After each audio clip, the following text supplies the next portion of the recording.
इस्लाम के रुक्न जो 5 हैं, जिस पर इस्लाम की और मजहब इस्लाम की बुनियाद है, जिसमें कलमा है, नमाज है, रोज़ा है और चौथा रुक्न इस्लाम का ज़कात है। रुक्न कहते हैं किसी भी चीज के खंभे को, बुनियाद को। मिसाल के तौर पर ये मस्जिद है और मस्जिद की ये छत है, तो इस छत को बाकी रखने के लिए मस्जिद के इस सुतून का और इस खंभे का मजबूत होना जरूरी है। अगर ये मस्जिद का खंभा कमजोर हो और मस्जिद का ये पिलर अगर कमजोर हो तो आप जानते हैं कि कभी भी हमारी और आपकी ये जान ले सकती है, छत गिर सकती है। इसी तरीके से इस्लाम के 5 खंबे हैं, इस्लाम का 5 पिलर है, इस्लाम का 5 सुतून है, जिसमें सबसे पहला पिलर है कलमा ला इलाहा इल्लल्लाह मुहम्मदुर रसूलुल्लाह। दूसरा पिलर है नमाज, और तीसरा है रोजा, और चौथा है ज़कात, और 5वां है हज। इनमें से 3 रुक्न इस्लाम का वो है जो हर एक के लिए जरूरी है, चाहे वो अमीर हो, चाहे वो गरीब हो, चाहे वो औरत हो, चाहे वो मर्द हो, चाहे वो दुनिया के किसी मुल्क का रहने वाला हो। हर एक के लिए और हर वक्त के लिए वो 3 रुक्न जरूरी है। कलमा पढ़े बगैर मुसलमान नहीं हो सकता। नमाज अमीर गरीब हर एक के लिए जरूरी है। रोजा अमीर गरीब हर एक बालिग के लिए जरूरी है। लेकिन इस्लाम का ये चौथा और 5वां रुक्न जो है, जिसको ज़कात कहते हैं और हज कहते हैं, ये हर एक के लिए जरूरी नहीं, बल्कि इस्लाम के चौथे और 5वें रुक्न का ताल्लुक माल से है। जिस बंदे के पास इतना माल हो कि जिस माल से 52.5 तोला चांदी खरीदी जा सकती है, या जिस माल से 7.5 तोला सोना खरीदा जा सकता है, और उस माल पर 1 साल का जमाना गुजर गया, तो फिर फरमाया कि इस बंदे के ऊपर ज़कात भी फर्ज है और हज भी फर्ज, दोनों करना पड़ेगा।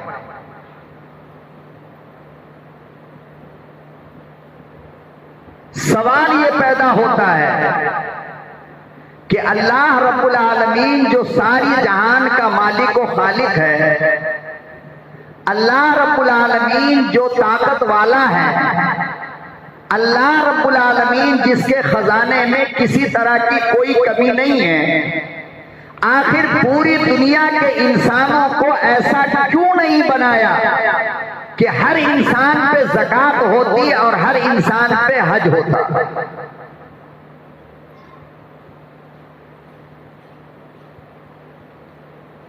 चंद लोगों को अल्लाह ने ये माल क्यों दे दिया? अल्लाह ने किसी को गरीब क्यों बनाया? अल्लाह ने हर एक बंदे को इतने माल का मालिक क्यों नहीं बनाया कि हर एक के ऊपर ज़कात होती, हर एक के ऊपर हज होता? परवरदिगार आलम ने कुरान करीम में हमारे इसी सवाल का जवाब देते हुए फरमाया, वलौ बसतल्लाहु लिइबादिही लबगौ फिल अर्द, कि मेरे बंदो अगर हम तुम तमाम लोगों को एक लेवल का बना देते, हर एक बंदे को अगर हम मालदार बना देते, हर एक बंदे को अगर बंगला बिल्डिंग का मालिक बना देते, तो फिर दुनिया का निजाम चल नहीं सकता था, बल्कि दुनिया का निजाम बिगड़ जाता। वो कैसे? फरमाया देखो, हर एक बंदा अगर माल वाला होता, हर एक बंदे के पास अगर दौलत होती, हर एक बंदे के पास अगर सोने और चांदी का ढेर होता, हर एक बंदे के पास अगर बैंक बैलेंस बेतुका होता, तो बताओ तुम्हारी मजदूरी कौन करता? तुम्हारे कारखाने में नौकर बनके, वर्कर बनके रात दिन काम कौन करता? तुम रेलवे स्टेशन और बस स्टेशन और मार्केट में माल खरीद लेते, मगर तुम्हारे माल को सर पे उठाकर ट्रांसपोर्ट तक कौन लेकर के जाता? तुम्हारे माल और तुम्हारे बॉक्स और तुम्हारे बैग को कुली बन करके कौन सर पे उठाता? अगर हर एक बंदा एक जैसा होता तो किसी को कोई काम करने के लिए नहीं मिल सकता।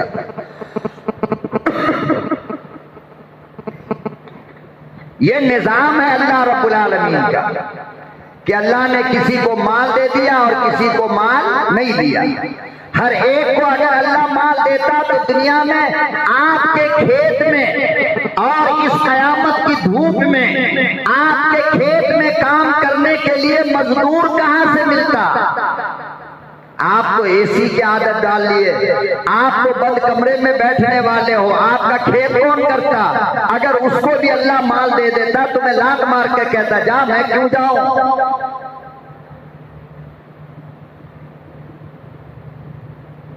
और फिर अगर हर बंदा इतना माल वाला होता कि जिस पे ज़कात फर्ज होती, तो आप बताओ कि आपकी ज़कात कौन लेता? और जब आपकी ज़कात कोई लेता नहीं तो फिर आप ज़कात के सवाब से महरूम होते या नहीं होते?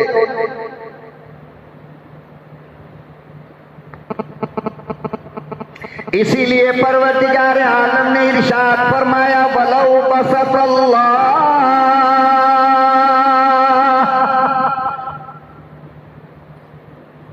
मेरे बंदो ये मेरा निजाम है, ये मेरा तरीका कार है, ये मेरी खुदाई है, ये मेरी हिकमत है, ये मेरी मसलहत है। अगर सारी दुनिया एक जैसी हो जाती,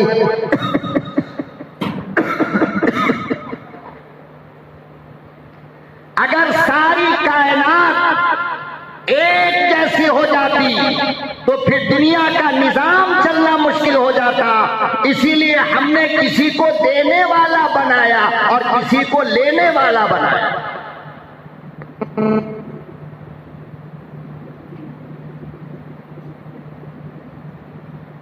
और माल का अजीब मामला यह है, दौलत की अजीब कहानी यह है कि हर बंदा अपनी मां के पेट से माल वाला पैदा नहीं होता है।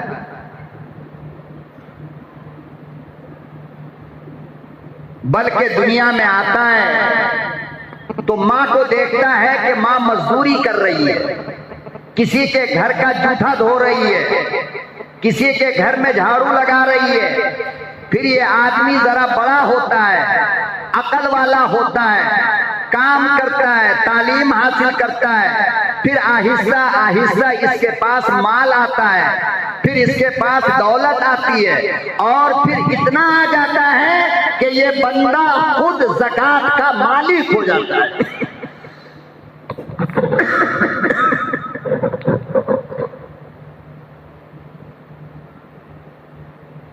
हाँ, शायद कुछ लोग ऐसे होंगे दुनिया के अंदर कि जो अपने मालदार माँ बाप के घर में पैदा होते हैं और माँ बाप की दौलत का अल्लाह उसको फिर मालिक बनाता है, वरना अक्सर ऐसा होता नहीं। एक लेबर किसी के कारखाने में काम करता रहता है, 10 साल 15 साल काम किया, फिर उसके दिमाग में आइडिया आता है कि यार कब तक काम करोगे, चलो अपना कारखाना खोल लेते हैं। फिर वो बंदा जाकर के अपना कारखाना खोलता है और फिर वहां से उसके पास माल आना शुरू होता है। आहिस्ता आहिस्ता इतना माल आ जाता है कि वो बंदा ज़कात देने के लायक हो जाता है।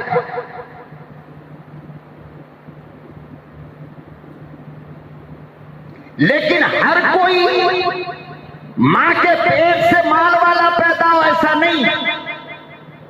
मैंने अपनी जिंदगी में, जितनी उम्र मेरी है, मैंने अपनी लाइफ में, अपनी जिंदगी में बहुत ऐसे लोगों को देखा कि जो किसी बस का कंडक्टर था, खलासी था, आज वो हजारों का मालिक बना हुआ है। जो किसी की मजदूरी किया करता था, आज वो खुद साहिब माल बना है।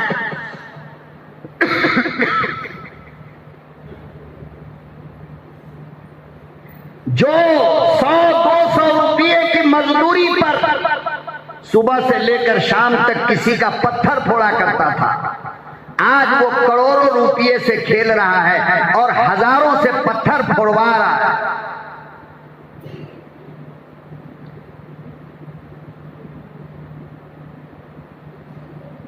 तो माल लेकर कोई अपनी मां के पेट से दुनिया में नहीं आता है, बल्कि दुनिया में आने के बाद अल्लाह उसको अकल देता है, फिर वो बंदा मेहनत मजदूरी करता है, फिर वो कारोबार शुरू करता है, फिर आहिस्ता आहिस्ता उसके पास माल का, दौलत का अंबार लग जाता है।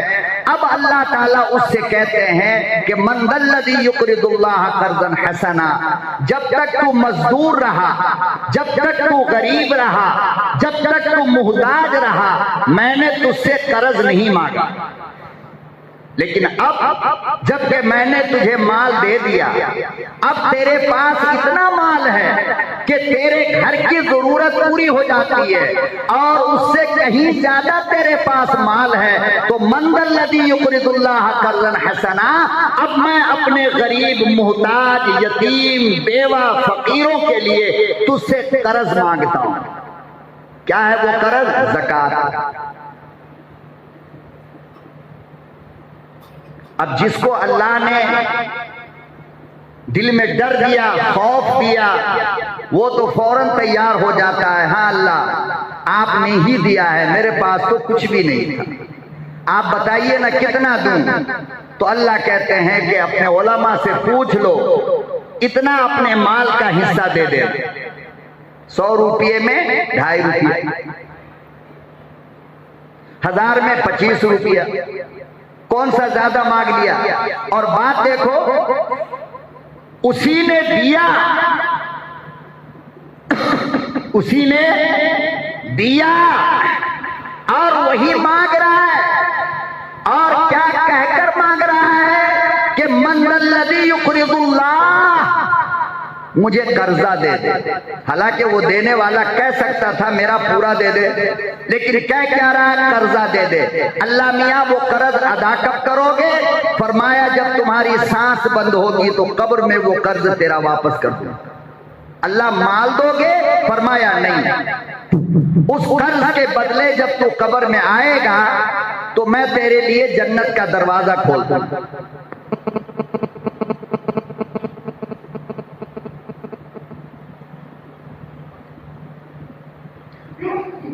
तो बहुत सारे लोग जो इस बात को यकीन के साथ जानते हैं कि मैं तो दुनिया में आया तो मेरे हाथ में इतना भी कुछ नहीं था, बल्कि पकड़ने की ताकत न थी, बोलने की ताकत न थी, देखने की ताकत न थी, चलने की ताकत न थी, जबान में कुव्वत न थी, निगाह में रोशनी न थी, बदन में हरारत न थी, ये सब कुछ तो मेरे रब ने अता फरमाया। और जब दुनिया में आया तो मैंने देखा कि मेरी माँ मजदूरी कर रही है, मगर आज मेरी माँ को रानी बनाने वाली जात अल्लाह की है। अब अगर अल्लाह मांगता है तो मैं क्यों ना दूं? और बाद लोग वो है जो ये कहते हैं कि अल्लाह मियाँ आप भी गरीब हो गए क्या, जो कर्ज मांगते हो।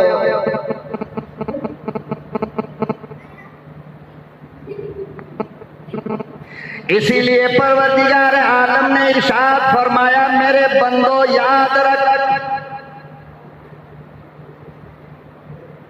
तारीख का मुताला कर, किताबें पढ़ा कर, उलमा की सोहबत में उठा बैठा कर, तुझे मालूम होना चाहिए हर जमाने में वही लोग कामयाब होते हैं, वही लोग बुलंदी तक पहुंचते हैं जिन्होंने अपना पिछला जमाना याद रखा।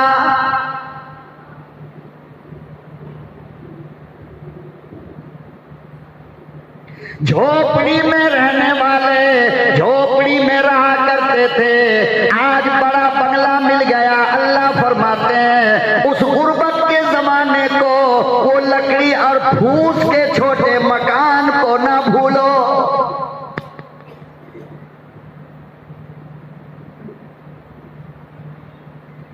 तेरी अम्मा महल्ले वालों का जूठा धोकर रोटी लाया करती थी, झाड़ू लगाकर तेरा पेट पाला करती थी। आज तेरी अम्मा महारानी बन गई, आज तेरी अम्मा करोड़ों की मालिक बन गई। तो अल्लाह कहते हैं वो मजदूरी वाला जमाना ना भूल।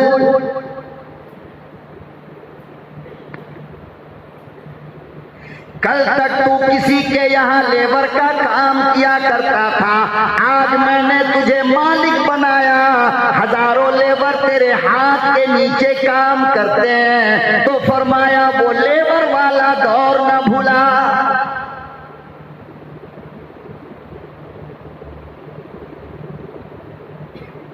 फरमाया जिन लोगों ने अपना पिछला जमाना भुला दिया, जिन लोगों ने अपना पिछला दौर याद न रखा, अल्लाह कहता है मैंने उनका नाम मिटाया, मैंने उनकी जात मिटा दी, मैंने उनको फिर गलियों में भीख मांगते हुए दिखाया।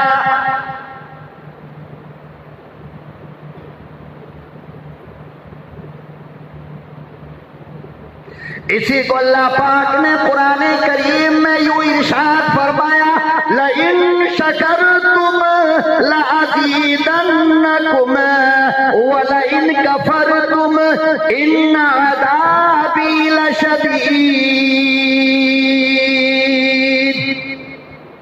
मेरा शुक्र अदा कर कि मैंने तुझे सब कुछ दिया। अगर तू नाशुक्री करेगा तो याद रख दुनिया में तुझे फिर वहीं लौटा दूंगा और आखिरत में तुझे सख्त सजा दूंगा।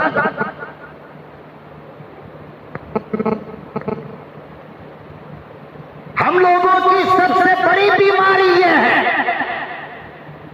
कि 4 पैसे अगर हथेली पे आ गए ना तो वो मजदूरी वाला दौर याद नहीं रहता, वो जमाना हम भूल जाते हैं। अल्लाह ने बंगला बिल्डिंग क्या दे दिया कि किराए के मकान में रहने वाली लाइफ को हम भुला बैठे। और ये अल्लाह को बहुत बुरा लगता है। ये चीज अल्लाह को, हर चीज अल्लाह को तेरी पसंद है, अल्लाह माफ कर देता है, मगर ये घमंड, ये गुरूर, ये तकब्बुर, अल्लाह कहते हैं ये मुझे पसंद नहीं। तू नापाक पानी से बना इंसान है, तू तकब्बुर किस बात की करता है? अपनी एक सांस का तू मालिक नहीं, और तकब्बुर। अभी इस हाथ से उठाकर रोटी खा रहा है, पता नहीं शाम में तेरा ये हाथ काम करे ना करे। फिर तकब्बुर। सोने पर, चांदी पर, गाड़ी पर, बंगला पर, बिल्डिंग पर, याद रख ये सब कुछ तेरी निगाहों के सामने होगा, लेकिन तू इस्तेमाल करने के लायक नहीं होगा। तेरे घर में अगर लिफ्ट भी लगा हो, मैं इस हालत में तुझे बना दूंगा कि लिफ्ट में भी अपने पांव से चल करके नहीं जा सकता, 2 आदमी पकड़ कर तुझे ले जाएंगे, फिर भी तकब्बुर करता है।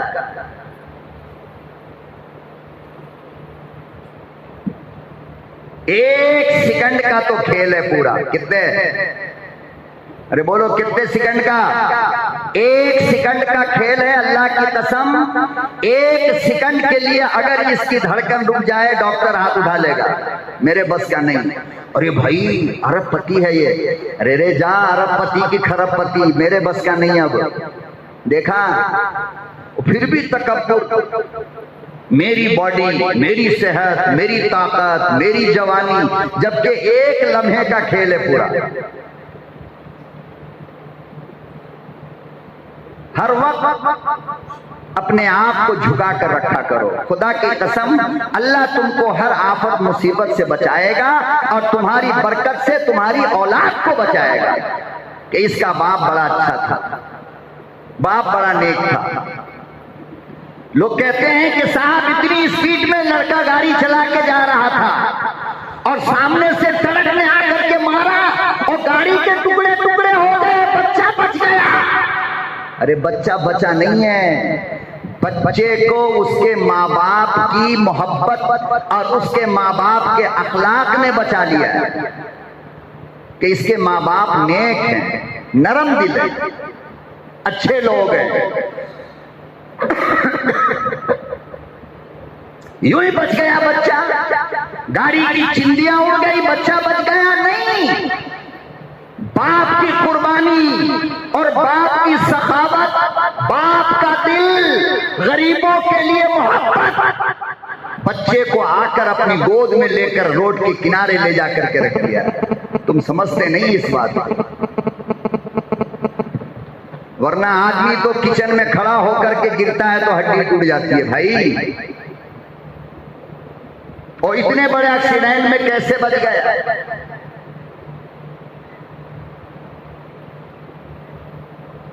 दारुल उलूम देवबंद का आखिरी साल था मेरा।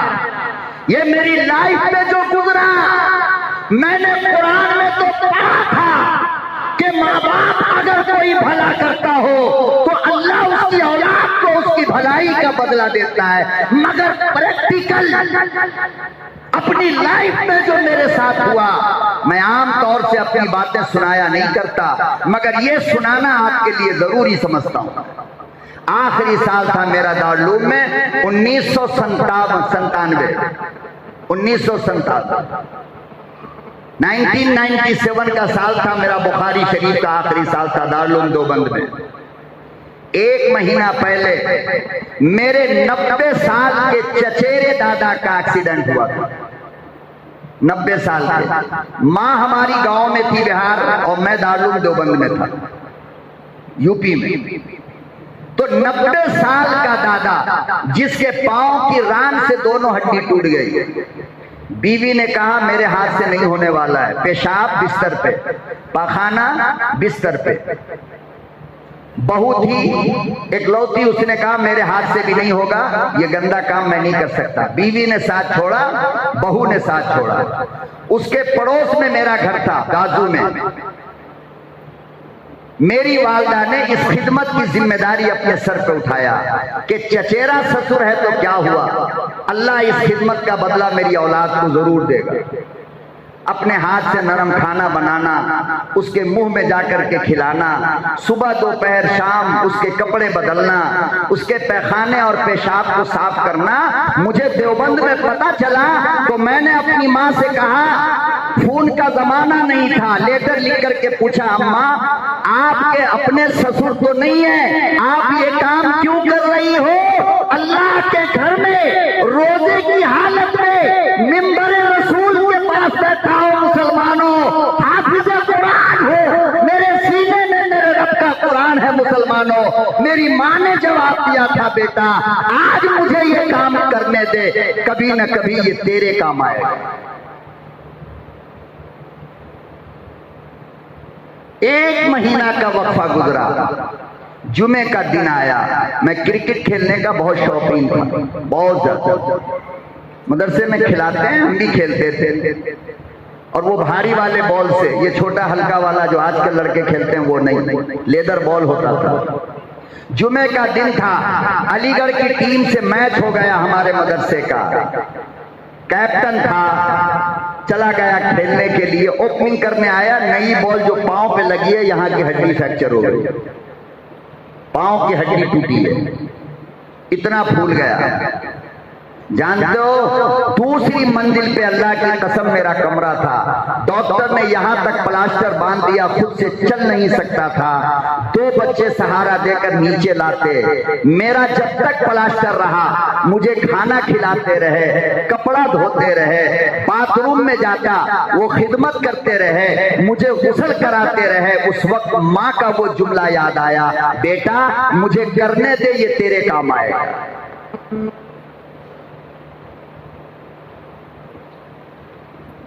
और इसी को अल्लाह पाक ने कुरान करीम में बयान फरमाया, वकाना अबूहुमा सालिहा।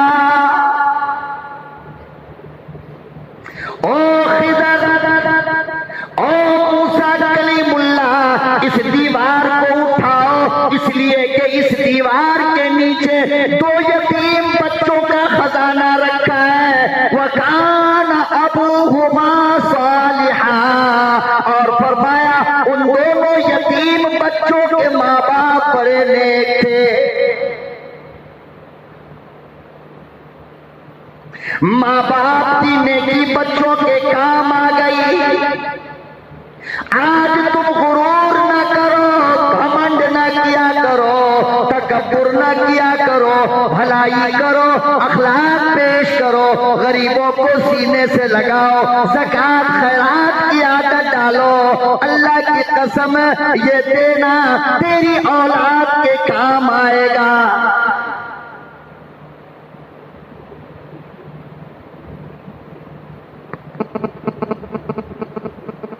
तेरी 7 नस्लों के काम आएगी। तू दुनिया से चला जाएगा, मगर अल्लाह तेरी औलाद को किसी का मुहताज न करेगा।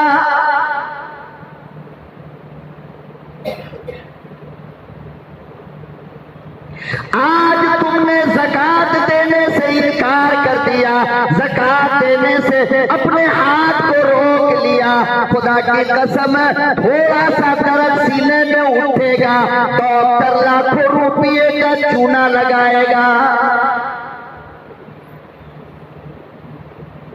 फिर सोचोगे कि काश माल का ज़कात दे दिया होता तो वो माल मदरसे में पहुंच जाता, गरीब के घर पहुंच जाता, डॉक्टर के पास तो नहीं आता।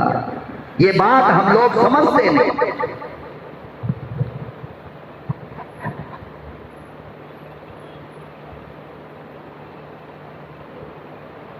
अल्लाह उस बंदे से बहुत खुश होता है। नमाज, तहज्जुद, तरावी, रोजा और ये तमाम चीजें अपनी जगह। देखो, नमाज किसके लिए है? अल्लाह के लिए। नमाज किसके लिए? अल्लाह के लिए। रोजा किसके लिए? अल्लाह के लिए। हज किसके लिए? अल्लाह के लिए। तहज्जुद किसके लिए? अल्लाह के लिए। तरावी किसके लिए? अल्लाह के लिए।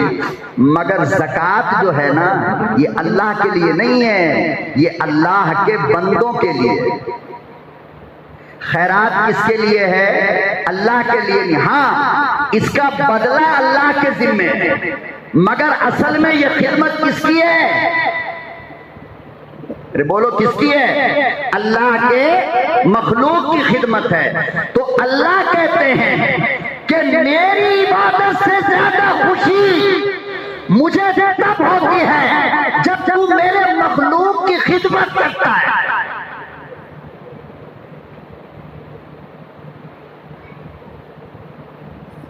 जब तू रास्ते से केला का गिरा हुआ छिलका हटाता है ना, रास्ते पे केला का छिलका गिरा है, तेरे दिल के अंदर एक ख्याल आया कि यार किसी आदमी का पांव पड़ जाएगा तो फिसल जाएगा, हड्डी टूट जाएगी। ये सोचकर जब तू केला का छिलका उठाकर रखता है तो जमाने के वली की 2 रकात रात की तहज्जुद से ज्यादा सवाब तुझे देता हूं, इसलिए कि उसने तहज्जुद मेरे लिए पढ़ा। लेकिन तूने केला का छिलका मेरे मखलूक के लिए हटाया। और याद रख, मैं ये वादा करता हूं कि तेरी जिंदगी में कभी भी तुझे रोड पर फिसलने नहीं दूंगा।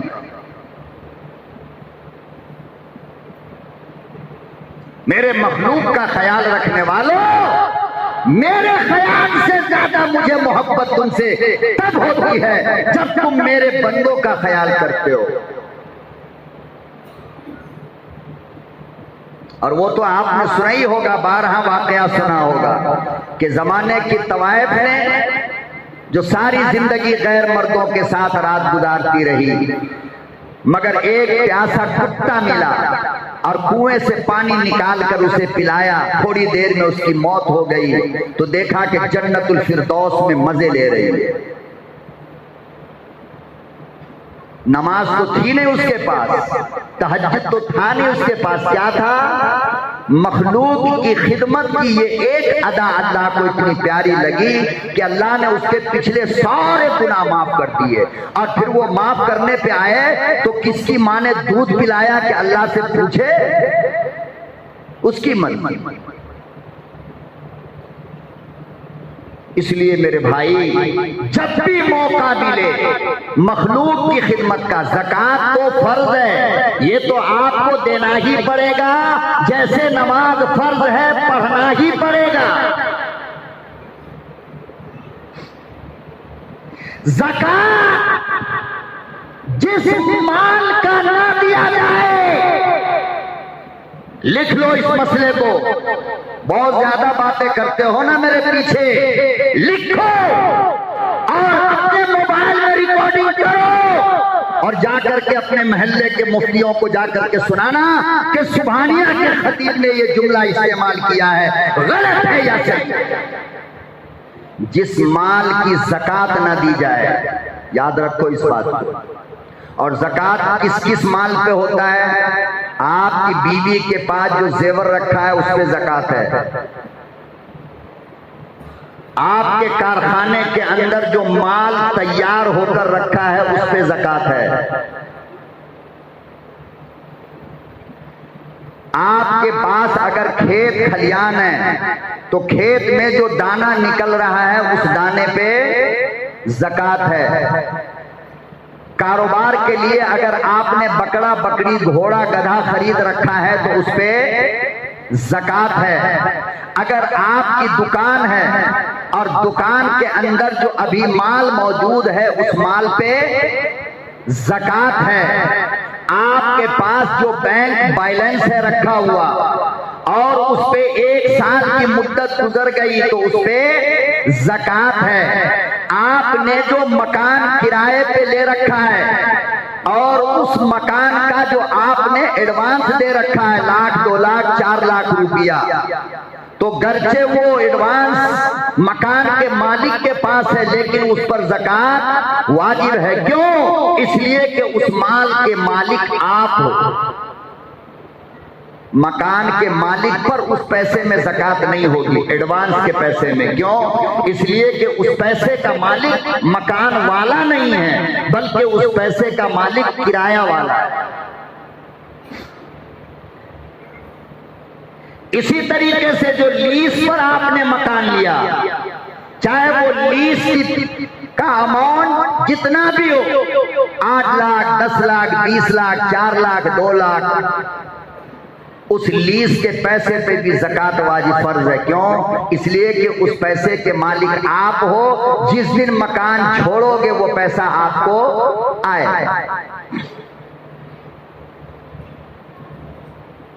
हाँ, अलबत्ता माल कमाने के लिए, माल बनाने के लिए जो चीज इस्तेमाल की जाती है उस पे ज़कात नहीं होती। मिसाल के तौर पर आपकी फैक्ट्री के अंदर 50 लाख की मशीन लगी है। कितने की? 50 लाख की या 1 लाख की मशीन लगी है, मगर उस मशीन में माल तैयार होता है। तो जो माल तैयार होगा उस माल पे तो ज़कात होगी लेकिन मशीन पे ज़कात नहीं होती। इसी तरह आपके पास 50 बसें हैं। कितनी? 2 बसें हैं, तो बस के ऊपर तो ज़कात नहीं होती है, मगर साल भर जो उसमें किराया आया उस किराए के अंदर क्या होती है? ज़कात होती है। इसी तरीके से आपने ट्रक खरीद रखा है, ट्रांसपोर्टिंग का काम है आपका, तो ट्रक के ऊपर तो ज़कात नहीं है लेकिन उसका जो किराया आया है और वो किराया जमा है, उस किराए के अंदर ज़कात वाजिब होती है।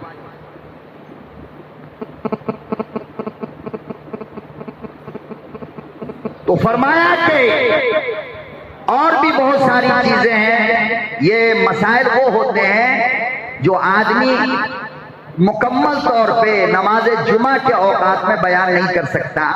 ये मोटी मोटी चीजें हैं जो मैंने आपके सामने अर्ज किया है। आप इसका हिसाब किताब खुद लगा लें और जो कुछ समझ में नहीं आए तो उलमा से पूछ लें। महल्ले में जो आपके इमाम हैं, खतीब हैं, आप उनसे पूछ लें, या किसी आलिम का नंबर है तो आप उसको अपना डिटेल्स बता करके पूछ लें। एक बात तो ये हुई। और दूसरी बात ये है कि ज़कात की रकम अगर उसके हकदार को न दिया जाए, यानी अल्लाह ने जिनको देने के लिए कहा है उनके अलावा अगर किसी और को आपने दे दिया तो भी आपकी ज़कात अदा नहीं होती है। देखो कितनी बड़ी बात है। आपने 10 लाख रुपये का हिसाब डाला, ज़कात निकाल लिया, अभी काम आधा है। कितना है? अभी काम आधा है। वो जो निकाला आपने, वो निकाले हुए पैसे को उन लोगों तक पहुंचाना फर्ज है जो उसके हकदार हैं। अगर आपने गैर मुस्तहिक लोगों को दे दिया तो भी आपकी ज़कात अदा नहीं होगी। आप ये समझते रहोगे मैंने ज़कात दे दिया, मगर क़यामत में अल्लाह कहेगा नहीं, आपने ज़कात दिया नहीं। अल्लाह दिया था ना इतना, हाँ निकाला तो था, मगर तुमने गलत आदमी तक पहुंचाया, सही आदमी तक ज़कात नहीं गया। देखो नफली सदका खैरात आप जिसे चाहो दे सकते हो, मगर ज़कात जिसे चाहो नहीं दे सकते अपनी मर्जी से। बल्कि ज़कात आपको उसी आदमी को देना पड़ेगा जो आदमी ज़कात का हक रखता हो। ये जो आजकल रोड पे फकीर घूम रहे हैं ना, दरवाजे दरवाजे जो जाकर के मांग रहे हैं, या गाड़ी लेकर के महल्ले में जा रहे हैं माइक लगा करके, इन लोगों में से किसी को दोगे तो ज़कात अदा नहीं होगी। याद रखना ये बात, मैं पूरे दावे के साथ कह रहा हूं। क्यों? इसलिए कि इन लोगों का ये कारोबार है और तुमसे ज्यादा पैसा इनके पास है। इनका बैंक अकाउंट जाकर कभी चेक कर लो, पता चल जाएगा। एक दिन की कमाई इन मांगने वालों की अगर तुम देखना चाहते हो तो शाम में इनके पास 10,000 का नोट लेकर के जाओ, इनको कहो कि मुझे चिल्लर दे दो। देखो कितना चिल्लर निकालता है। अब 30 दिन का हिसाब लगा लो, तुम वहां तक पहुंच पाओगे? तो इनके ऊपर तो खुद ज़कात वाजिब है। अरे भाई 52.5 तोला चांदी की कीमत कितनी होगी आप बताओ? 1 तोला चांदी की कीमत क्या है? और 52.5 तोला चांदी की कीमत बहुत ज्यादा मुश्किल से अगर होगी तो 15,000 या 20,000, इससे ज्यादा नहीं हो सकता है अभी के रेट के हिसाब से। तो इनको जो ज़कात दोगे तो ज़कात अदा होगी। ज़कात उनको देना पड़ेगा जिनके पास 52.5 तोला चांदी से कम पैसे की मालियत हो, जो सुबह का खाया तो शाम में नहीं और शाम को खाया तो सुबह का नहीं, जिनके पास ईद के कपड़े बनाने के पैसे नहीं, जिनके पास शहरी में दूध पीने का पैसा नहीं। और ऐसे लोग आपको मिलेंगे घर के अंदर बैठे हुए, रोड पे नहीं मिलेंगे। क्यों? इसलिए कि ये लोग अपने शर्म की वजह कर बाहर मांगने नहीं आते। तो ऐसे लोगों को ढूंढ कर देना। और एक बात, दूसरी एक बात और याद रखना कि ज़कात के पैसे का सबसे पहला हक अपना खानदान होता है। कौन होता है? बोलो कौन होता है? अपना खानदान होता है। भाई का इंतकाल हो गया, भाभी बेवा है, कमाने का कोई रास्ता नहीं, और तुम जाकर के अलीगढ़ में बांटो ज़कात का पैसा। अल्लाह इतना मारेगा ना कि कीमा और फाल दोनों साथ बना देगा, एक ही लाइन में डाल करके। बेहुदा, बाजू के कमरे में तेरी बेवा भाभी थी, तुझे शर्म नहीं आई? पहले उसे देना था, उसके बच्चों को देना था, फिर भाई को देखो, गरीब है भाई, दे दो। कितना देना? इतना देना कि जितने में उस पे ज़कात वाजिब ना हो। 52 तोला चांदी की कीमत नहीं देना है, 52 तोला चांदी की कीमत तक दे दो, ज़कात वाजिब नहीं होगी उस गरीब के ऊपर। और 52.5 तोला का अगर दे दोगे तो ज़कात क्या होगी? वाजिब हो जाएगी। इसी तरीके से गरीब बहन है, इसी तरीके से चचेरी दादी है, अपनी दादी को नहीं दे सकते, ये बात याद रख लेना। अपनी माँ को नहीं दे सकते ज़कात, अपने बाप को नहीं दे सकते, अपने बेटा को नहीं दे सकते, भाई के बेटा को दे सकते, बहन के बेटा को दे सकते, अपने भाई को दे सकते, अपनी बहन को दे सकते। पहले अपने खानदान का सर्वे करो कि मेरे खानदान में कोई गरीब तो नहीं, तो इन गरीबों तक पहुंचाओ। फिर इन गरीबों के बाद मदारिस दीनिया को देखो, जहां बच्चे पढ़ते हैं, अल्लाह का दीन सीखते हैं, कुरान पढ़ते हैं। ऐसा हक वाला मदरसा, हकदार इदारा, जहां इनको खिलाया पिलाया जाता हो, जहां इनके रहने सहने का निजाम हो, ऐसे लोगों को ज़कात पहुंचाओ। बहुत सारे लोग क्या करते मालूम है? लावारिस मैयत है, अब लावारिस मैयत के कफन दफन के इस्तेमाल के लिए कहते हैं कि ज़कात का पैसा हमने लगा दिया, ज़कात अदा नहीं होती। क्यों? इसलिए कि ज़कात के लिए जिसको दिया जाए उसका जिंदा रहना जरूरी है। एक तो पागल ना हो, मजनू ना हो, दीवाना ना हो, बच्चा नाबालिग। अब जो लोग मर गए, आपने मुर्दे के ऊपर ज़कात का पैसा खर्च किया, मुर्दे को पता चला तो ज़कात होगी? नहीं हो सकती। और भी इसके ताल्लुक से और दूसरी एक बात और याद रखना कि ज़कात कभी अंदाजे से अदा नहीं होता, ज़कात कभी अंदाजे से अदा नहीं होता। आप अपनी ताकत और हिम्मत के हिसाब से हिसाब करने बैठो, हिसाब करो, उसमें अगर कोई कमी ज्यादती होती हो तो अल्लाह माफ करेगा। नहीं ये कहना दुकान में बैठा है और बैठे बैठे ये कह दिया तकरीबन इतने का माल होगा दुकान में, ऐसे ज़कात अदा नहीं होगी। आपको एक एक पीस उठाना पड़ेगा, उस एक पीस को आप देखो कि ये पीस कितना है मेरी दुकान में, इतना है, मिनिमम हमने कितने का खरीदा था, इतने का खरीदा था। इस तरीके से थोड़ी मेहनत तो करो ना, अल्लाह को प्यारा लगता है, अल्लाह को अच्छा लगता है। ये काम जब आप करते हो अल्लाह को बहुत प्यारा लगता है। फिर आप बैठो अपने बच्चों को, बीवी को लेकर के, बैंक में कितना है, तेरे पास सोना कितना है, तेरे पास चांदी कितना है? किराए का पैसा कितना आया पूरे साल। ये सारा काम जब आप करते रहते हो ना, अल्लाह ताला फख्र से आपको देखता रहता है, खुश होता है। फिर अल्लाह कहते हैं चल आइंदा साल इसका डबल दूंगा। कितना? डबल दूंगा। तो ज़कात का मसला बड़ा नाजुक होता है, अपनी मर्जी ज़कात के अंदर मत चलाया करो, अल्लाह सब देख रहा है।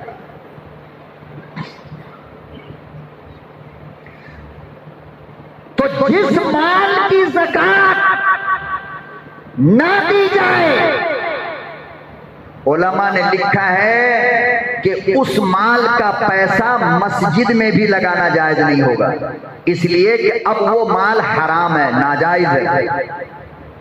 जैसे कि चोरी करके लाया है और चोरी का पैसा मस्जिद में दे सकते हैं, चोरी के पैसे का कुरान मस्जिद में दे सकते हैं। इसीलिए उलमा इकराम ने लिखा है, सहाबा इकराम हर वक्त अल्लाह पाक के हुजूर में डरा करते थे और कहा करते थे मेरे परवरदिगार मेरा इम्तिहान न ले, मेरी आजमाइश में मुब्तला न करे, मेरे अल्लाह मुझे इतना माल दे दे कि सुबह को खाओ शाम की फिक्र ना हो।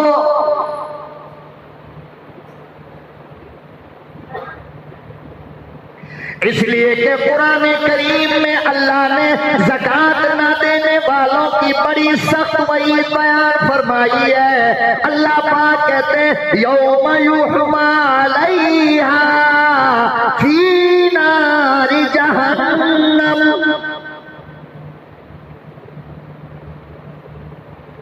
फतुकुआ बिहा जिबाहुम व जुनूबहुम।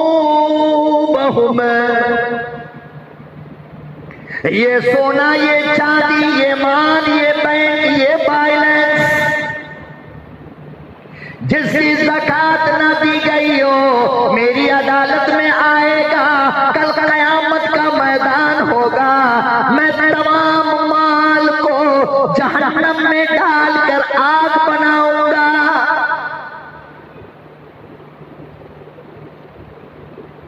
फिर उसका परेश बनाऊंगा स्त्री। फिर उस स्त्री से कभी तेरी पीठ को जलाऊंगा, कभी तेरे सीने को जलाऊंगा।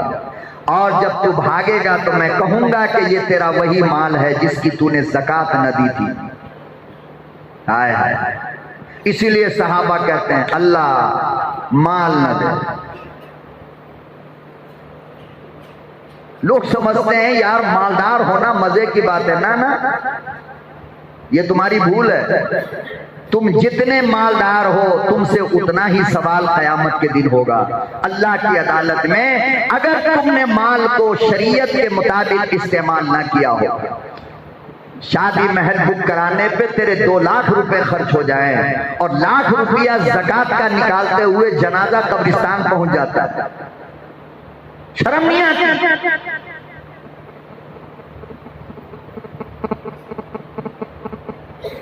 इरशाद फरमाया क़यामत के दिन ये सोने का जेवर, ये चांदी का जेवर जिन औरतों ने इसकी ज़कात न दी, क़यामत का दिन होगा अल्लाह इनके हाथ के सोने की चूड़ियां, अल्लाह इनके गले का माला, अल्लाह इनके माथे की बिंदिया, अल्लाह इनके कान के जेवर को अज़हा बनाएगा, सांप बनाएगा, गले में डालेगा, सांप उसकी पेशानी पे डंक मारेगा, औरत कहेगी चला जा, सांप कहेगा नाना मैं तेरा जेवर हूं, मैं क्यों जाऊं, मैं तेरा वो जेवर हूं जिसे तूने बीरुए में सजा कर तो रखा लेकिन ज़कात न दिया, वलीमे में निकाला, अकीके में निकाला, फंक्शन में निकाल कर पहना करती थी, लेकिन तुझे गैरत और शर्म न आई कि तूने मेरी ज़कात न दी।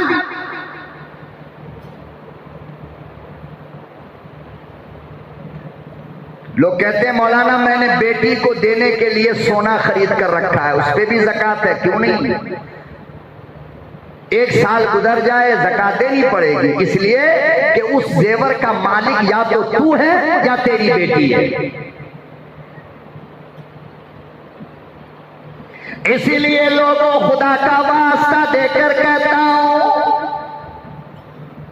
अगर अल्लाह ने तुझे माल अता फरमाया तो ज़कात अदा किया कर, वरना तू हाजी हो सकता है, नमाजी हो सकता है, राजी हो सकता है, बड़ा दीन वाला हो सकता है, तेरे माथे पर नमाज की निशानी हो सकती है, मगर ये ज़कात का ना देना तुझे जहन्नम के अंगारों तक पहुंचाएगा।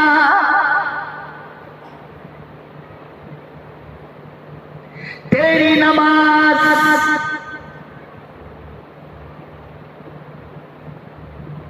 तेरा हज, तेरा उम्रा,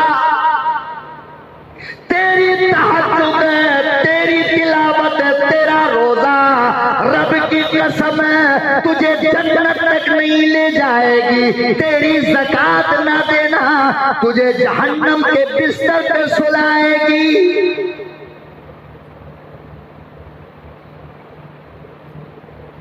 जनाबे रसूलुल्लाह सल्लल्लाहु अलैहि वसल्लम ने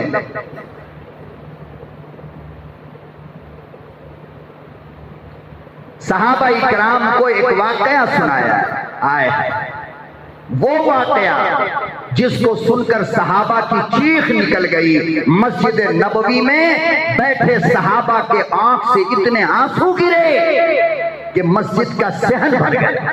इतना रोए इस वाकया को सुनने के बाद। मैं चाहता हूं आपको सुना दूं।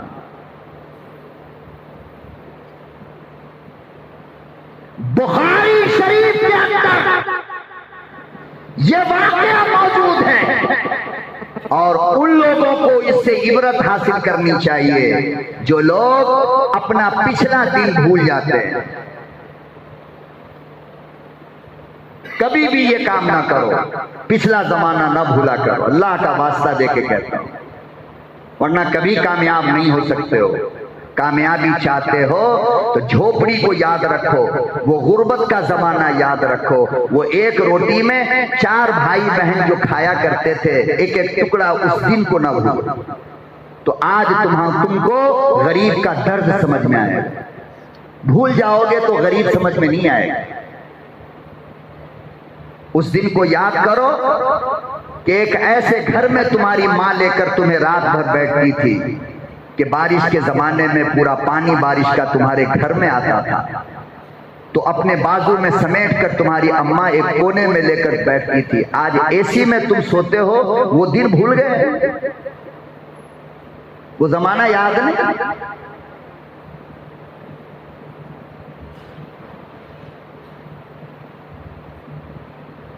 फरमाया कि बनी इसराइल के अंदर खाना तो खाना नहीं है, जुमे का दिन है, 5 मिनट दे दें।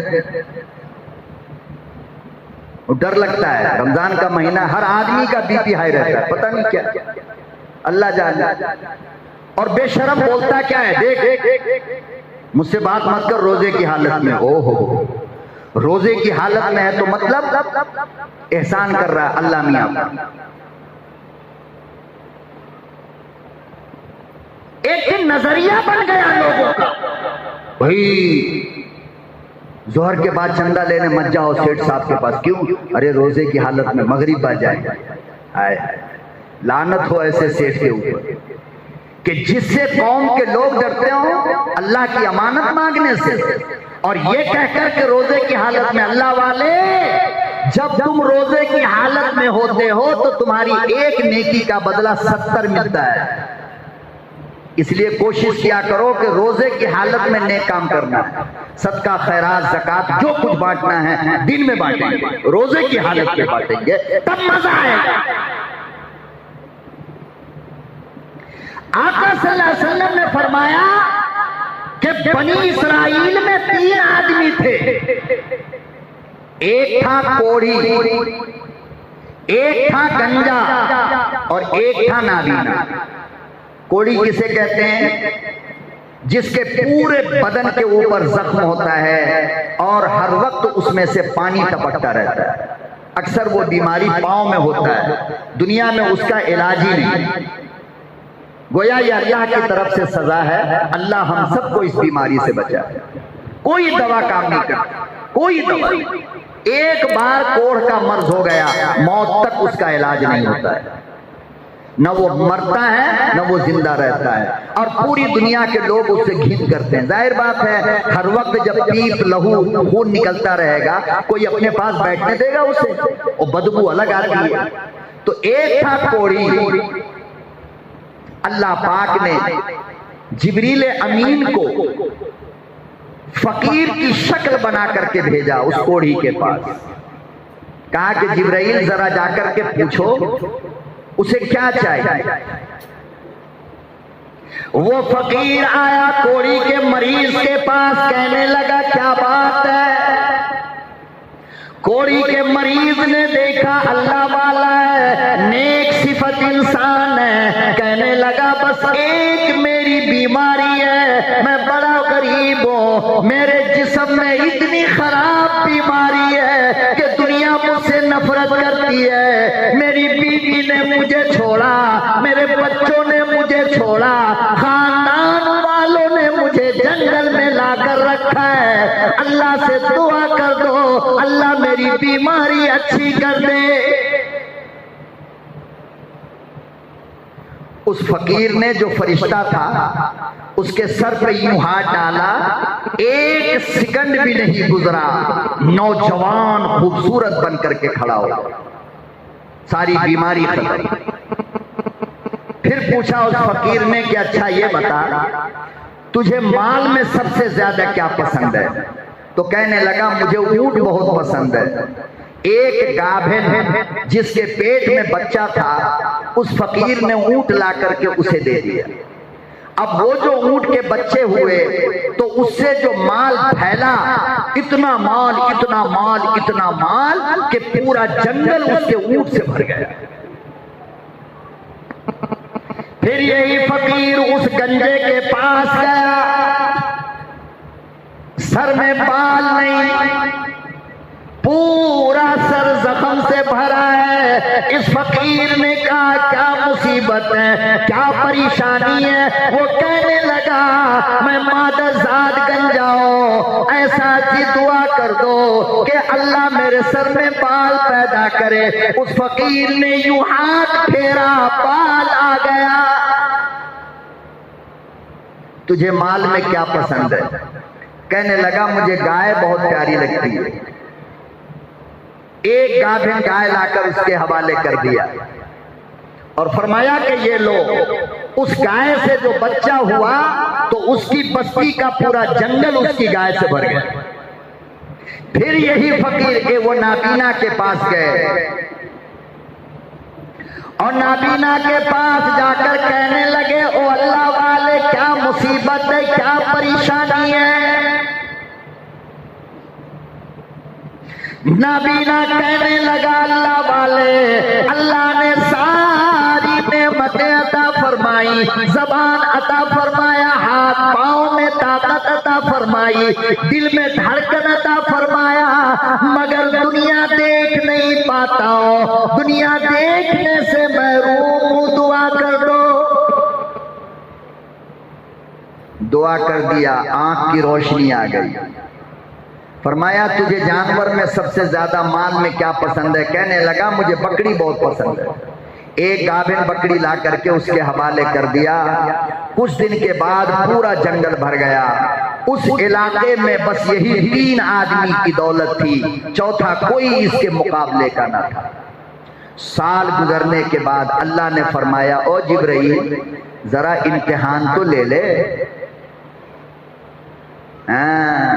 पता चला जब अल्लाह दे तो ज्यादा मस्ती में ना आया करो, वो देने के बाद इम्तिहान भी लेता है। मेरी जवानी ना, जिसने जवानी दिया वो इम्तिहान भी लेगा, जिसने माल दिया वो इम्तिहान भी लेगा। जिब्रील अमीन अब फिर दूसरा फकीर बनकर दूसरे फकीर की शक्ल में सबसे पहले उस कोढ़ी के मर्ज के पास आए, उस जिसको कोढ़ का मर्ज। वो फकीर आकर कहने लगा ओ अल्लाह वाले, ओ सेठ साहब, ओ माल वाले, तुम बड़े गरीब थे, बड़े मोहताज थे, बीमार थे, बड़ी खतरनाक बीमारी तुम्हें लगी थी, तुम रोटी रोटी को तरसा करते थे। अल्लाह ने अपना फजल किया, अल्लाह ने अपना करम किया, तुम्हारी बीमारी भी ठीक कर दिया, तुम्हें दौलत भी अता फरमाई। वो कहने लगा चला जा, झूठ बोलता है।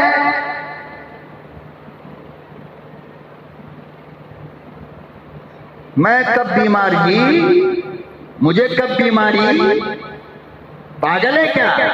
और रहा मामला इस दौलत का, तो मैं तो जब दुनिया में आया तो मैं ये मेरे परदादा के जमाने की दौलत है, मुझे कौन सा बाद में मेरे अल्लाह ने दौलत दिया। उस फकीर ने कहा कि अच्छी बात है, अगर मैं झूठ बोलता हूं तो अल्लाह फिर तुझे वैसा ही कर दे जैसा तू पहले था। हदीस में आता है कि 1 सेकंड में पूरे जंगल का जानवर मर गया और ये फिर कोढ़ की बीमारी में पड़ गए। गंजे के पास गया, कहने लगा तेरे सर में बाल न थे, अल्लाह पाक ने तुझे बाल अता फरमाया, अल्लाह ने तुझे गाय की माल की दौलत अता फरमाई। वो गंजा कहने लगा तू झूठ बोलता है, मैं पहले से बीमार न था, मैं पहले से माल वाला हूँ। फरिश्ते ने कहा अगर तू झूठ बोलता है अल्लाह तुझे वैसा कर दे जैसे पहले था। सारा जानवर मर गया, यार फिर सर खुजाने लगा, बाल गायब। लइन शकरतुम लाज़ीदन्नकुम, मेरे बंदो अगर मेरी नेमत का शुक्र करोगे तो मैं और दूंगा, इनकार करोगे तो मार दूंगा, बचोगे नहीं। नाबीना के पास गए, यही फकीर नाबीना के पास जाकर कहने लगे, अल्लाह पाक ने आपको आँख की रोशनी अता फरमाई, बीनाई अता फरमाई, आप नाबीना थे, आप गरीब थे, आप फकीर थे, मुहताज थे। नाबीना कहने लगा, हाँ अल्लाह वाला तू सच बोलता है, ये सारी दौलत, ये सारी नेमत मेरे अल्लाह की है, ये आँख की रोशनी मेरे अल्लाह की है, तेरी मर्जी, तू जो चाहे ले ले, तू जो चाहे ले ले, ये सब मेरे अल्लाह ने दिया। फरिश्ते ने अपना चेहरा खोला और फरमाया, मुझे इसकी क्या जरूरत है, मैं तो अल्लाह का फरिश्ता हूं, तुम तीनों की आजमाइश के लिए मुझे रब ने भेजा था। हदीस में आता है कि गंजे की पूरी गाय अल्लाह ने यहाँ भेजा, कोढ़ी की पूरे ऊंट अल्लाह ने यहाँ भेजा, और लिखा है कि 7 नस्ल तक अल्लाह ने इस नाबीना के माल की हिफाजत फरमाई। इसलिए माल का शुक्र अदा किया करो, अल्लाह ने जो अता फरमाया है, ना शुक्री मत करो। ज़कात तो किसी हालत में भी आपको अदा करना है, ज़कात नहीं दोगे तरह तरह की बीमारी और मुसीबत में अल्लाह मुब्तला कर देगा। अल्लाह हम सबको ज़कात अदा करने की तौफीक अता फरमाए। व आखिर दावाना अनिल हम्दुलिल्लाहि रब्बिल आलमीन।